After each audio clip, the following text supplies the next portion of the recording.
Part 4. State Government. 30 Governor.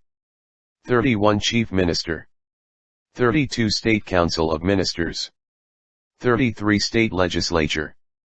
34 High Court. 35 Tribunals. 36 Subordinate Courts. 37 Special Provisions for some states. 30 Governor. The Constitution of India envisages the same pattern of government in the states as that for the centre, that is, a parliamentary system. Part 6 of the Constitution deals with the government in the states. Articles 153 to 167 in Part 6 of the Constitution deal with the state executive. The state executive consists of the governor, the chief minister, the council of ministers and the advocate general of the state. Thus, there is no office of vice-governor, in the state, like that of vice-president at the center. The governor is the chief executive head of the state. But, like the president, he is a nominal executive head, titular or constitutional head. The governor also acts as an agent of the central government. Therefore, the office of governor has a dual role. Usually, there is a governor for each state, but the 7th Constitutional Amendment Act of 1956 facilitated the appointment of the same person as a governor for 2 or more states. Appointment of governor. The governor is neither directly elected by the people nor indirectly elected by a specially constituted electoral college as is the case with the president. He is appointed by the president by warrant under his hand and seal. In a way, he is a nominee of the central government. But, as held by the Supreme Court in 1979, the office of governor of a state is not an employment under the central government. It is an independent constitutional office and is not under the control of or subordinate to the central government. The draft constitution provided for the direct election of the governor on the basis of universal adult suffrage. But the Constituent Assembly opted for the present system of appointment of governor by the president because of the following reasons. 1. The direct election of the governor is incompatible with the parliamentary system established in the states. 2. The mode of direct election is more likely to create conflicts between the governor and the chief minister. 3. The governor being only a constitutional, nominal, head, there is no point in making elaborate arrangements for his election and spending huge amount of money. 4. The election of a governor would be entirely on personal issues. Hence, it is not in the national interest to involve a large number of voters in such an election. 5. An elected governor would naturally belong to a party and would not be a neutral person and an impartial head. 6. The election of governor would create separatist tendencies and thus affect the political stability and unity of the country. 7. The system of presidential nomination enables the center to maintain its control over the states. 8. The direct election of the governor creates a serious problem of leadership at the time of a general election in the state. 9. The chief minister would like his nominee to contest for governorship. Hence, a second-rate man of the ruling party is elected as governor. Therefore, the American model, where the governor of a state is directly elected, was dropped, and the Canadian model, where the governor of a province, state, is appointed by the Governor-General, Centre, was accepted in the Constituent Assembly. The Constitution lays down only 2 qualifications for the appointment of a person as a governor. These are: 1. He should be a citizen of India. 2. He should have completed the age of 35 years. Additionally, 2 conventions have also developed in this regard over the years. First, he should be an outsider, that is, he should not belong to the state where he is appointed, so that he is free from the local politics. Second, while appointing the governor, the president is required to consult the chief minister of the state concerned, so that the smooth functioning of the constitutional machinery in the state is ensured. However, both the conventions have been violated in some of the cases. Conditions of governor's office. The Constitution lays down the following conditions for the governor's office. 1. He should not be a member of either House of Parliament or a House of the state legislature. If any such person is appointed as governor, he is deemed to have vacated his seat in that house on the date on which he enters upon his office as the governor. 2. He should not hold any other office of profit. 3. He is entitled without payment of rent to the use of his official residence, the Raj Bhavan. 4. He is entitled to such emoluments, allowances, and privileges as may be determined by Parliament. 5. When the same person is appointed as the governor of 2 or more states, the emoluments and allowances payable to him are shared by the states in such proportion as determined by the President. 6. His emoluments and allowances cannot be diminished during his term of office. In 2018, the Parliament has increased the salary of the governor from 1 Indian rupee and 10 cents lakh to 3.50 Indian rupees lakh per month. 2. Like the President, the governor is also entitled to a number of privileges and immunities. He enjoys personal immunity from legal liability for his official acts. During his term of office, he is immune from any criminal proceedings, even in respect of his personal acts. He cannot be arrested or imprisoned. However, after giving 2 months' notice, civil proceedings can be instituted against him during his term of office in respect of his personal acts. Before entering upon his office, the governor has to make and subscribe to an oath or affirmation. In his oath, the governor swears a.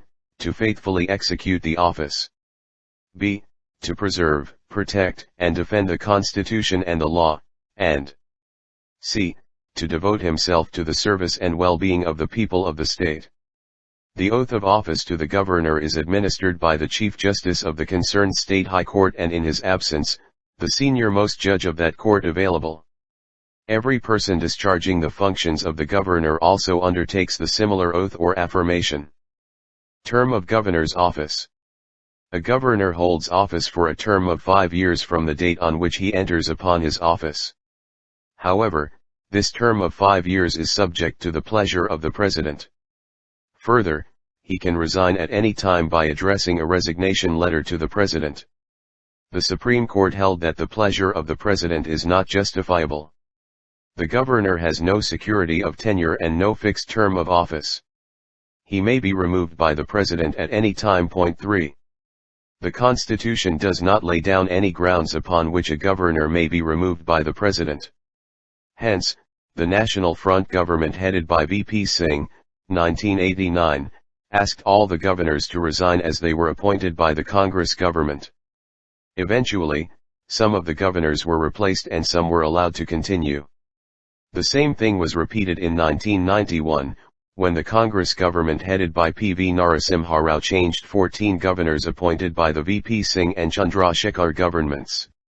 The President may transfer a governor appointed to one state to another state for the rest of the term.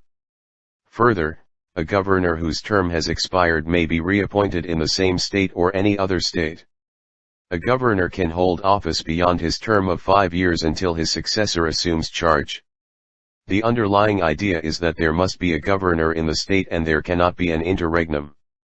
The President can make such provision as he thinks fit for the discharge of the functions of the governor in any contingency not provided for in the Constitution, for example, the death of a sitting governor. Thus, the Chief Justice of the concerned state high court may be appointed temporarily to discharge the functions of the governor of that state. Powers and functions of governor. A governor possesses executive, legislative, financial and judicial powers more or less analogous to the President of India. However, he has no diplomatic, military or emergency powers like the President. The powers and functions of the governor can be studied under the following heads. 1. Executive powers. 2. Legislative powers. 3. Financial powers. 4. Judicial powers. Executive powers. The executive powers and functions of the governor are: 1. All executive actions of the government of a state are formally taken in his name. 2. He can make rules specifying the manner in which the orders and other instruments made and executed in his name shall be authenticated. 3. He can make rules for more convenient transaction of the business of a state government and for the allocation among the ministers of the said business.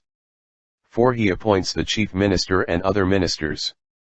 They also hold office during his pleasure. There should be a tribal welfare minister in the states of Chhattisgarh, Jharkhand, Madhya Pradesh, and Odisha appointed by him. The state of Bihar was excluded from this provision by the 94th Amendment Act of 2006. 5. He appoints the Advocate General of a state and determines his remuneration. The Advocate General holds office during the pleasure of the Governor. 6. He appoints the State Election Commissioner and determines his conditions of service and tenure of office.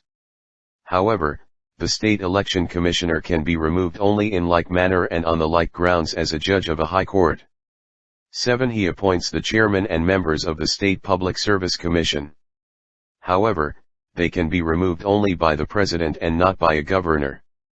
8. He can seek any information relating to the administration of the affairs of the state and proposals for legislation from the Chief Minister. 9. He can require the Chief Minister to submit for the consideration of the Council of Ministers any matter on which a decision has been taken by a minister but which has not been considered by the Council. 10. He can recommend the imposition of constitutional emergency in a state to the President. During the period of President's rule in a state, the Governor enjoys extensive executive powers as an agent of the President. 11. He acts as the Chancellor of universities in the state. He also appoints the Vice-Chancellors of universities in the state. Legislative powers. A Governor is an integral part of the state legislature. In that capacity, he has the following legislative powers and functions. 1. He can summon or prorogue the state legislature and dissolve the state legislative assembly. 2. He can address the state legislature at the commencement of the first session after each general election and the first session of each year. 3. He can send messages to the House or houses of the state legislature, with respect to a bill pending in the legislature or otherwise. 4. He can appoint any member of the state legislative assembly to preside over its proceedings when the offices of both the Speaker and the Deputy Speaker fall vacant. Similarly, he can appoint any member of the state legislature council to preside over its proceedings when the offices of both chairman and deputy chairman fall vacant. 5. He nominates 1/6 of the members of the state legislative council from amongst persons having special knowledge or practical experience in literature, science, art, cooperative movement, and social service. 6. He can nominate 1 member to the state legislature assembly from the Anglo-Indian community. 7. He decides on the question of disqualification of members of the state legislature in consultation with the Election Commission. 8. When a bill is sent to the Governor after it is passed by state legislature, he can a. give his assent to the bill, or b. withhold his assent to the bill, or c. return the bill, if it is not a money bill, for reconsideration of the state legislature. However, if the bill is passed again by the state legislature with or without amendments, the Governor has to give his assent to the bill, or d. reserve the bill for the consideration of the President. In one case such reservation is obligatory, that is, where the bill passed by the state legislature endangers the position of the state high court. In addition, the Governor can also reserve the bill if it is of the following nature: for I. ultra vires, that is, against the provisions of the Constitution. 2. opposed to the directive principles of state policy. 3. against the larger interest of the country. 4. of grave national importance. v. dealing with compulsory acquisition of property under Article 31A of the Constitution. 9. He can promulgate ordinances when the state legislature is not in session. These ordinances must be approved by the state legislature within 6 weeks from its reassembly.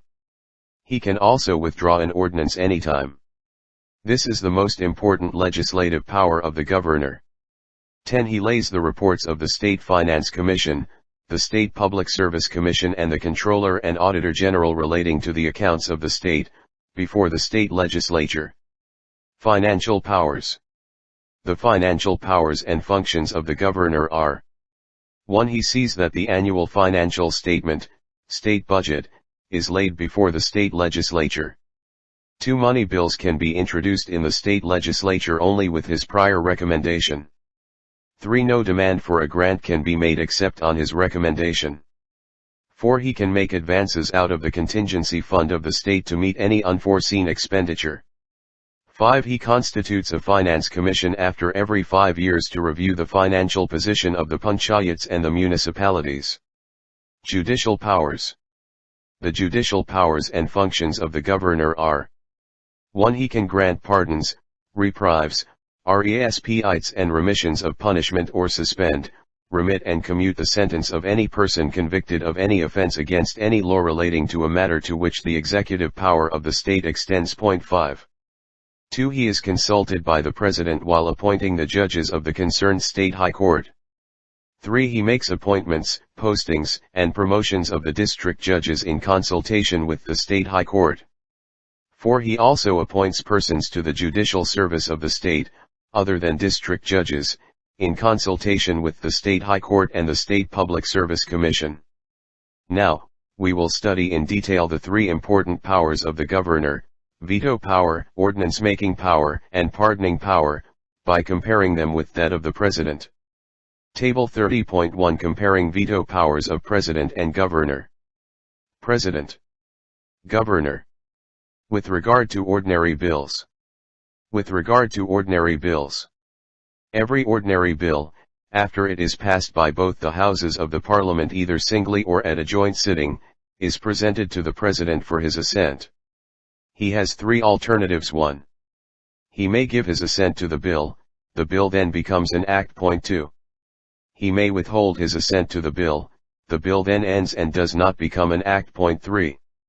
He may return the bill for reconsideration of the houses.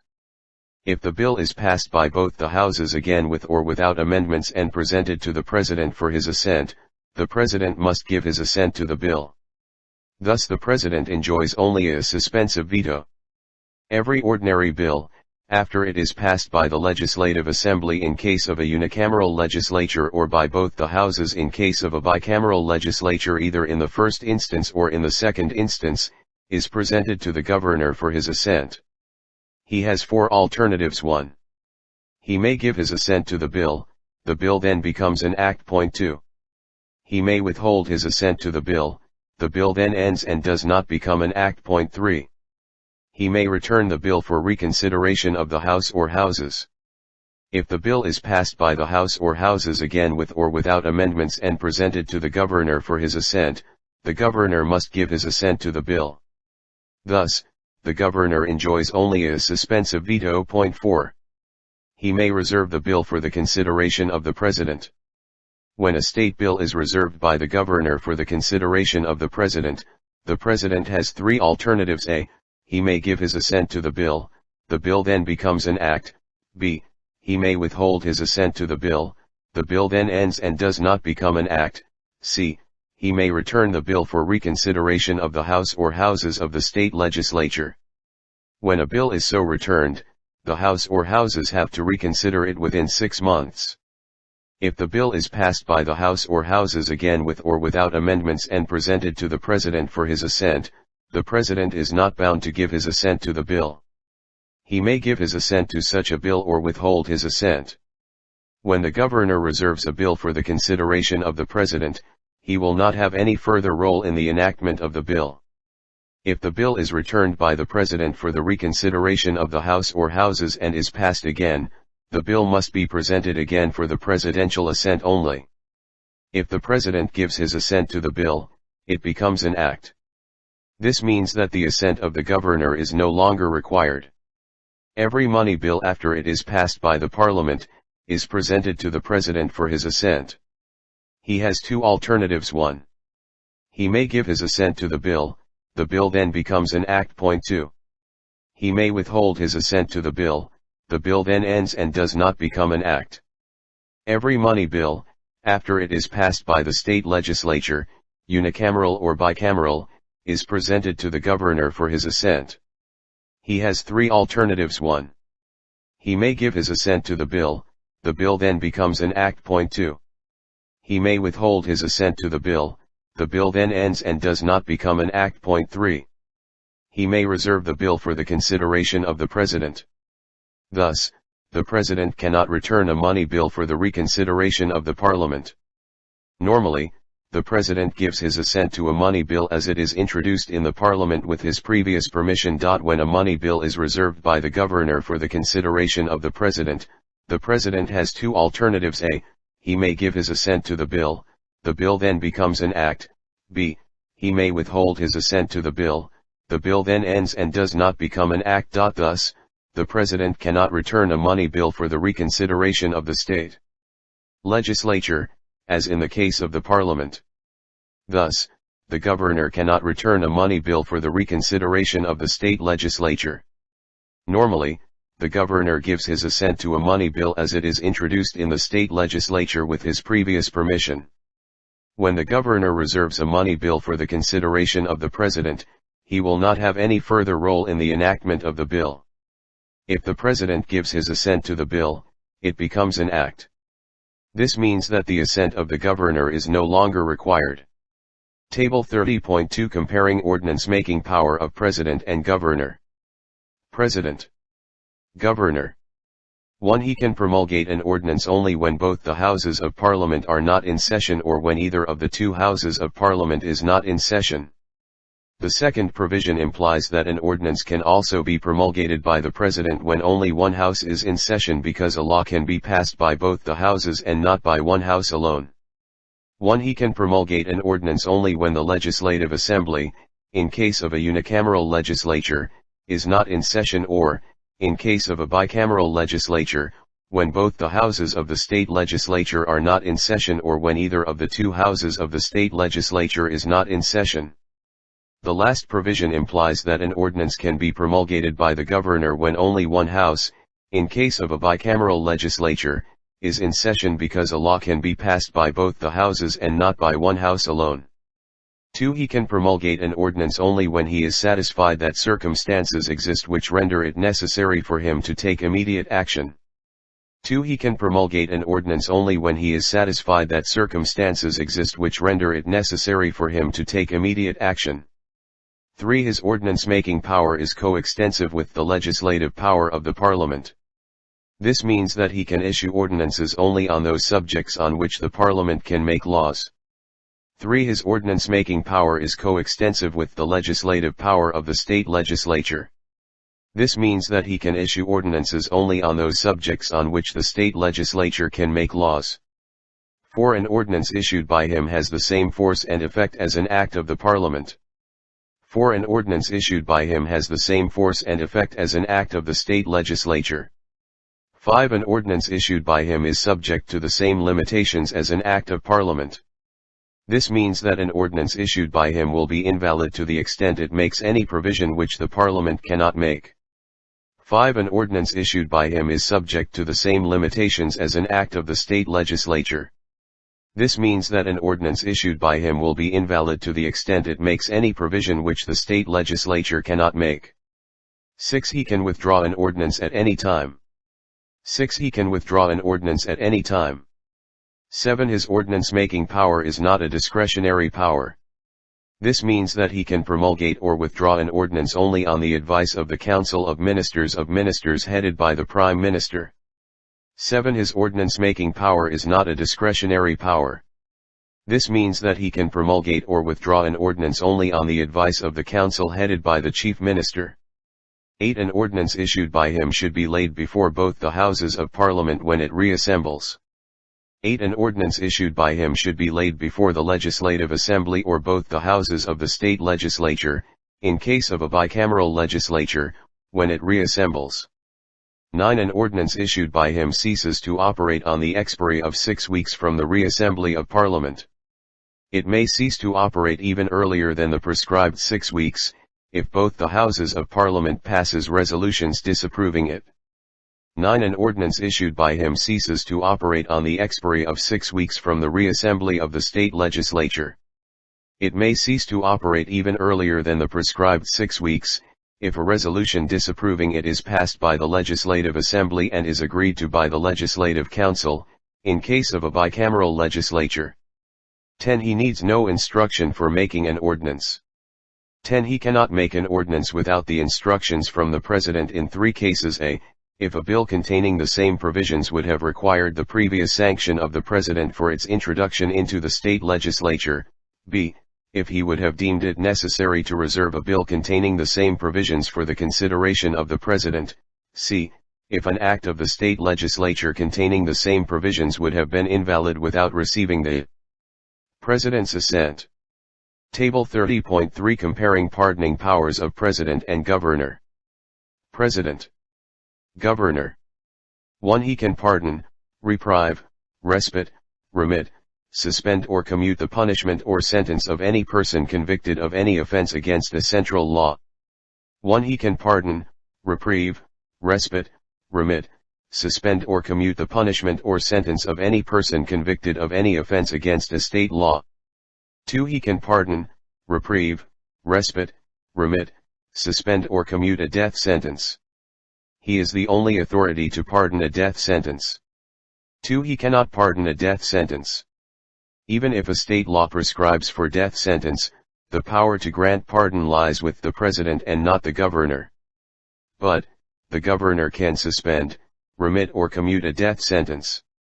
3. He can grant pardon, reprieve, respite, suspension, remission, or commutation in respect to punishment or sentence by a court-martial, military court. 3. He does not possess any such power. Constitutional position of Governor. The Constitution of India provides for a parliamentary form of government in the states as in the centre. Consequently, the Governor has been made only a nominal executive. The real executive constitutes the Council of Ministers headed by the Chief Minister.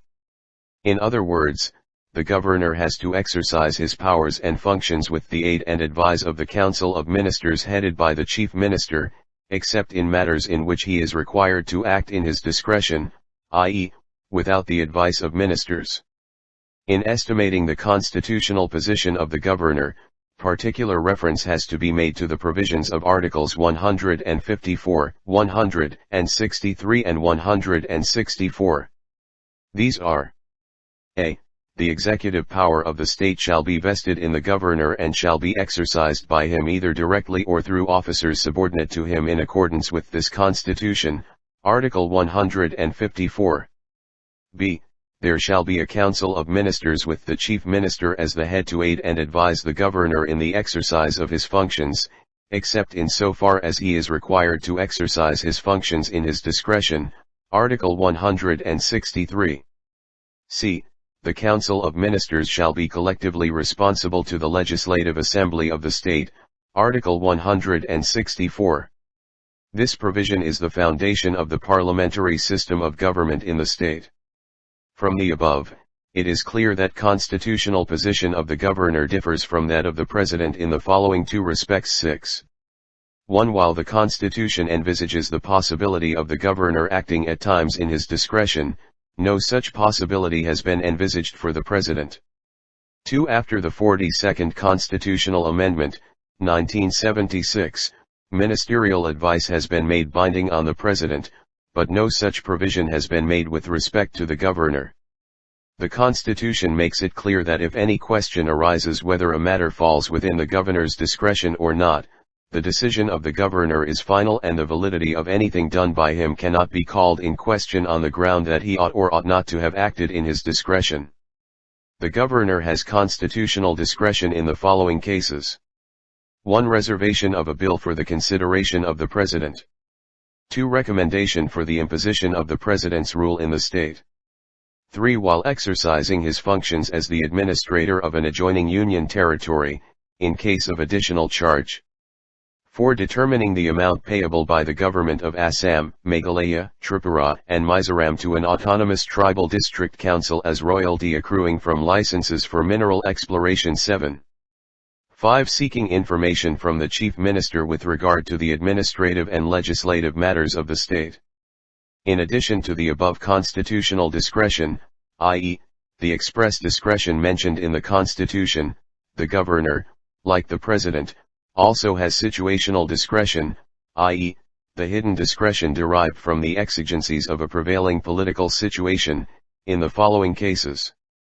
1. Appointment of Chief Minister when no party has a clear-cut majority in the state legislative assembly or when the Chief Minister in office dies suddenly and there is no obvious successor.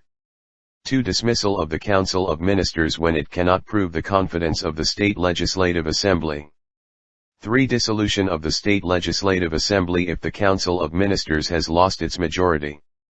Table 30.4 Articles related to Governor at a glance. Article No. Subject Matter 153. Governors of States. 154. Executive Power of State. 155. Appointment of Governor. 156. Term of Office of Governor.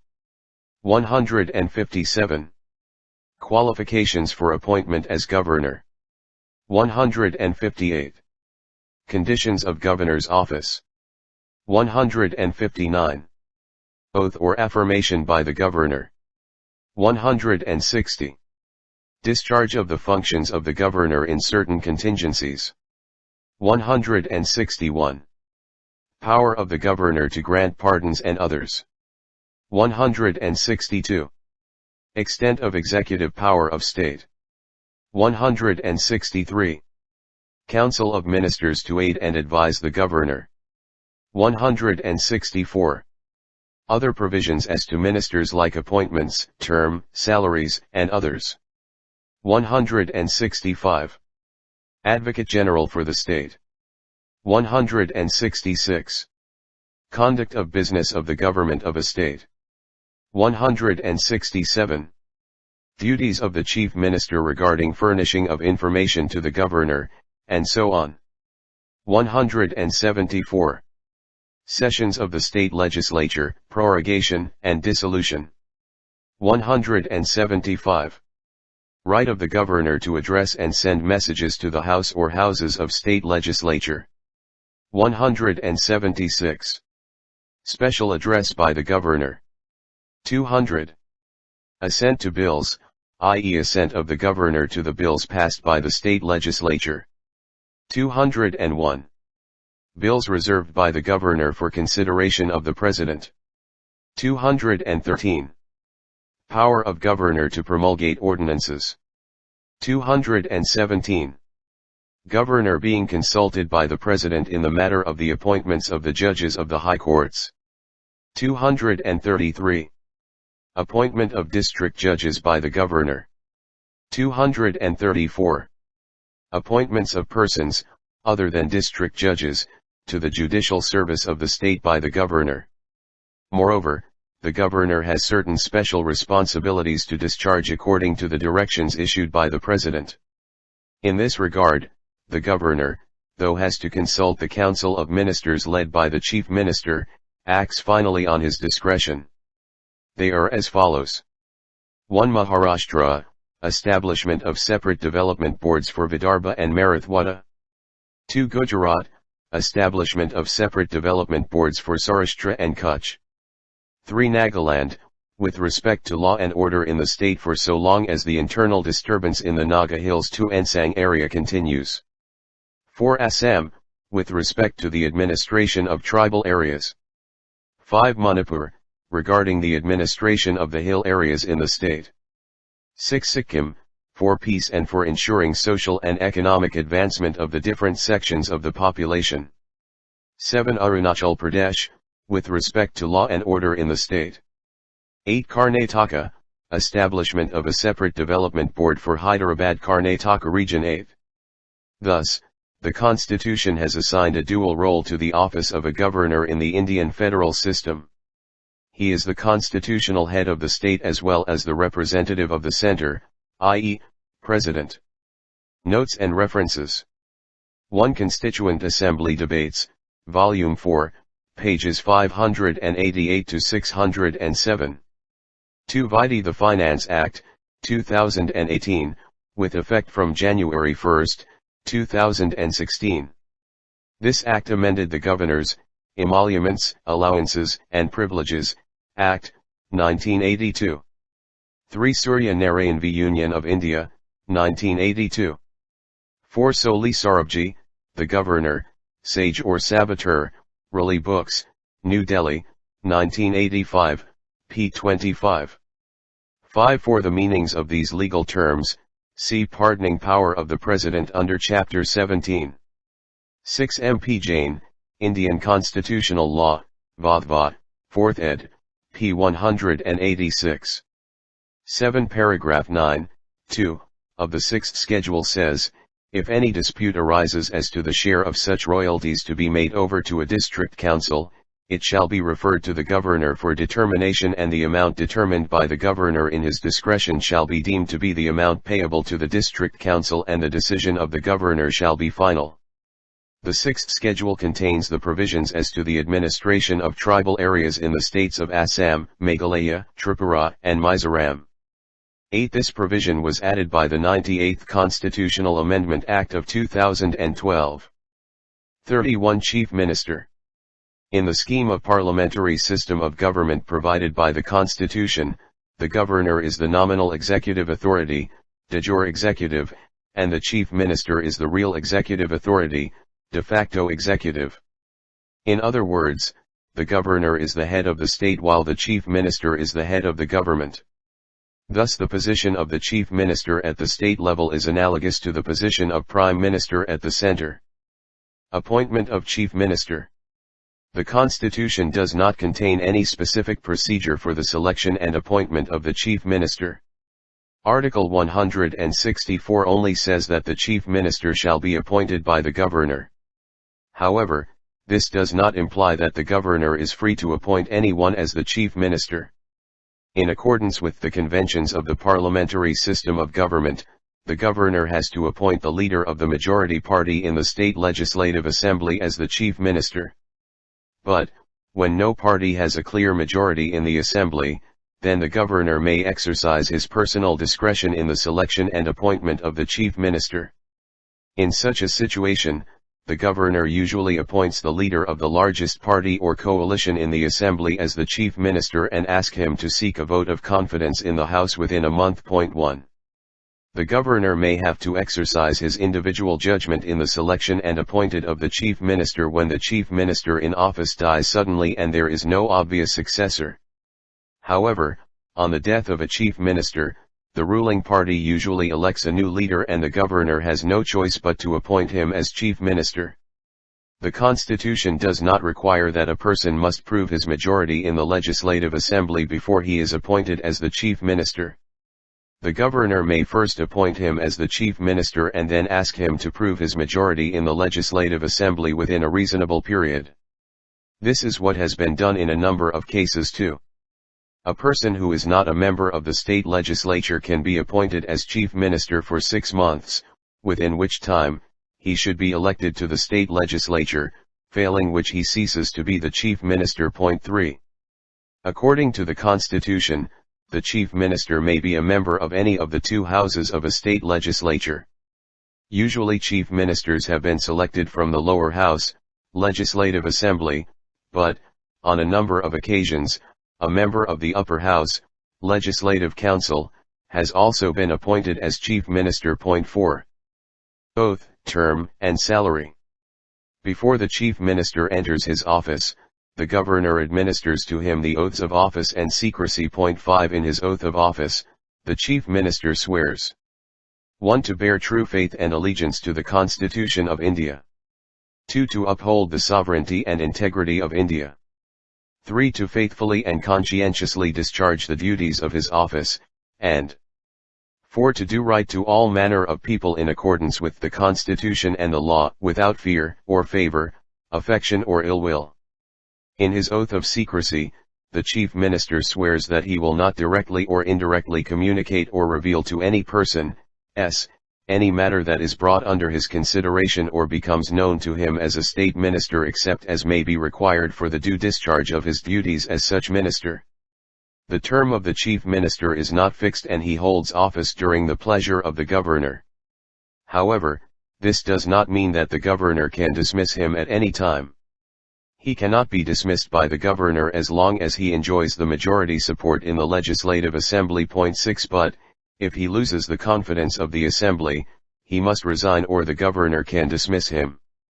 The salary and allowances of the chief minister are determined by the state legislature. In addition to the salary and allowances, which are payable to a member of the state legislature, he gets a sumptuary allowance, free accommodation, traveling allowance, medical facilities, etc. Powers and functions of chief minister. The powers and functions of the chief minister can be studied under the following heads. In relation to Council of Ministers, the chief minister enjoys the following powers as head of the State Council of Ministers. A. The governor appoints only those persons as ministers who are recommended by the chief minister. B. He allocates and reshuffles the portfolios among ministers. C. He can ask a minister to resign or advise the governor to dismiss him in case of difference of opinion. D. He presides over the meetings of the Council of Ministers and influences its decisions. E. He guides, directs, controls and coordinates the activities of all the ministers. F. He can bring about the collapse of the Council of Ministers by resigning from office.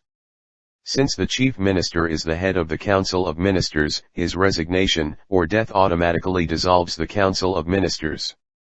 The resignation or death of any other minister, on the other hand, merely creates a vacancy, which the chief minister may or may not like to fill. In relation to the governor, the chief minister enjoys the following powers in relation to the governor. A. He is the principal channel of communication between the governor and the Council of Ministers. 7. It is the duty of the chief minister I. To communicate to the governor of the state all decisions of the Council of Ministers relating to the administration of the affairs of the state and proposals for legislation. 2. To furnish such information relating to the administration of the affairs of the state and proposals for legislation as the governor may call for, and 3. If the governor so requires, to submit for the consideration of the Council of Ministers any matter on which a decision has been taken by a minister but which has not been considered by the Council. B. He advises the governor with regard to the appointment of important officials like Advocate General, Chairman and members of the State Public Service Commission, State Election Commissioner, and so on. In relation to state legislature, the chief minister enjoys the following powers as the leader of the House. A. He advises the governor with regard to the summoning and proroguing of the sessions of the state legislature. B. He can recommend the dissolution of the Legislative Assembly to the governor at any time. C. He announces the government policies on the floor of the House. Other powers and functions. In addition, the chief minister also performs the following functions. A. He is the chairman of the State Planning Board. B. He acts as a vice chairman of the concerned zonal council by rotation, holding office for a period of 1 year at a time. 8. C. He is a member of the Interstate Council and the Governing Council of NITIAIG, both headed by the Prime Minister. D. He is the chief spokesman of the state government. E. He is the crisis manager-in-chief at the political level during emergencies. F. As a leader of the state, he meets various sections of the people and receives memoranda from them regarding their problems, and so on. G. He is the political head of the services. Thus, he plays a very significant and highly crucial role in the state administration. However, the discretionary powers enjoyed by the governor reduces to some extent the power, authority, influence, prestige, and role of the chief minister in the state administration. Relationship with the governor. The following provisions of the Constitution deal with the relationship between the governor and the chief minister. 1. Article 163, there shall be a council of ministers with the chief minister as the head to aid and advise the governor on the exercise of his functions, except in so far as he is required to exercise his functions or any of them in his discretion. 2. Article 164. A. The chief minister shall be appointed by the governor and other ministers shall be appointed by the governor on the advice of the chief minister. B. The ministers shall hold office during the pleasure of the governor, and C. The council of ministers shall be collectively responsible to the legislative assembly of the state. 3. Article 167, it shall be the duty of the Chief Minister a.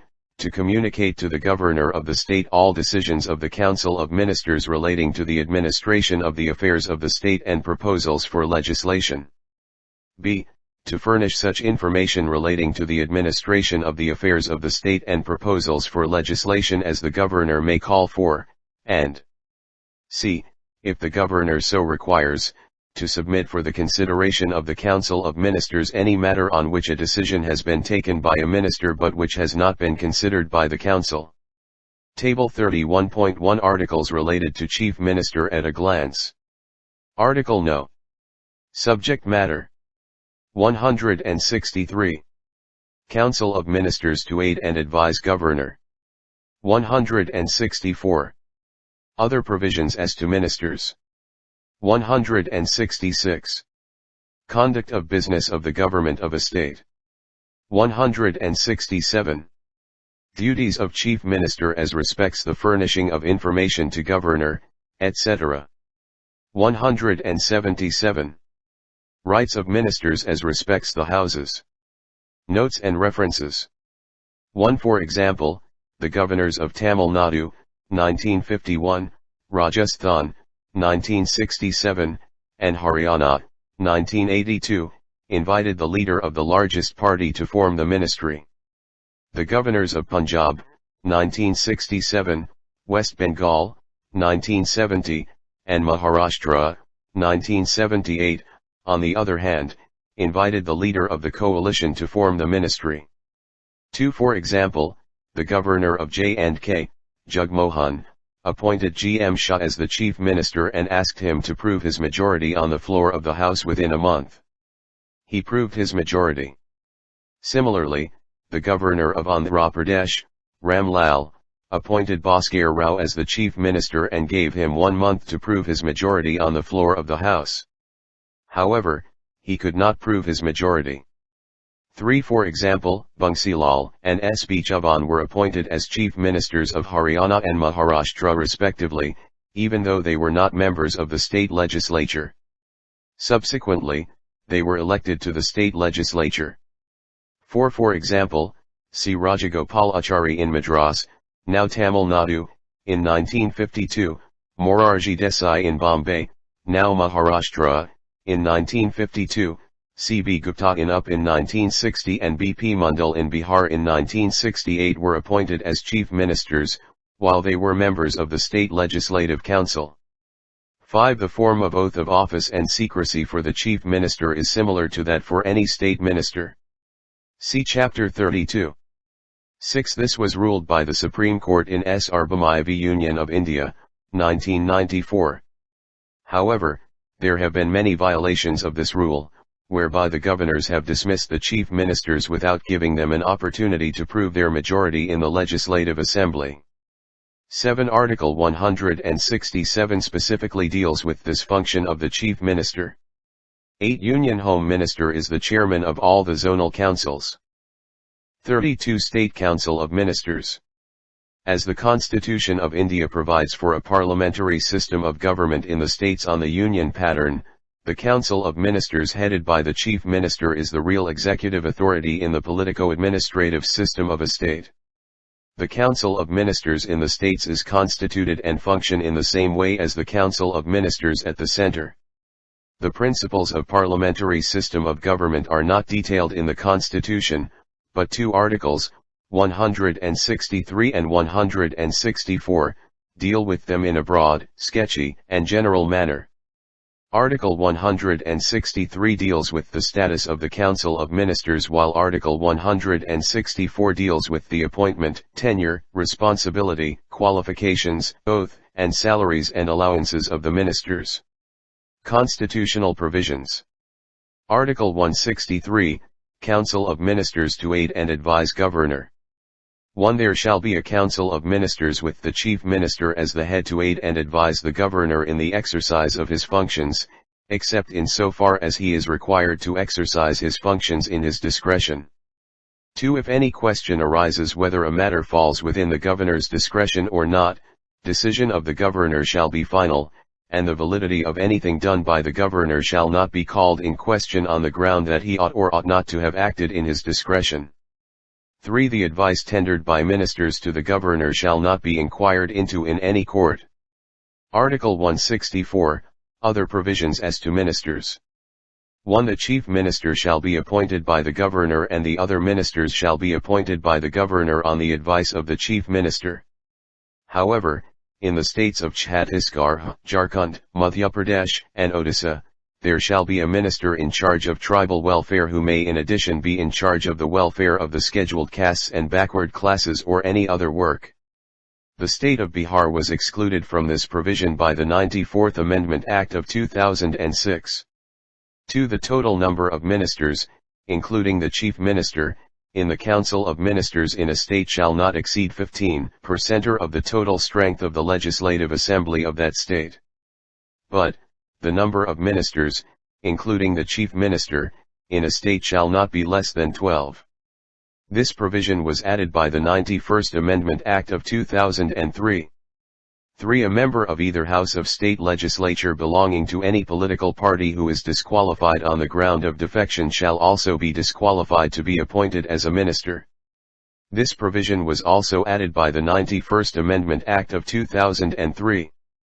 4. The ministers shall hold office during the pleasure of the governor. 5. The Council of Ministers shall be collectively responsible to the State Legislative Assembly. 6. The governor shall administer the oaths of office and secrecy to a minister. 7. A minister who is not a member of the state legislature for any period of 6 consecutive months shall cease to be a minister.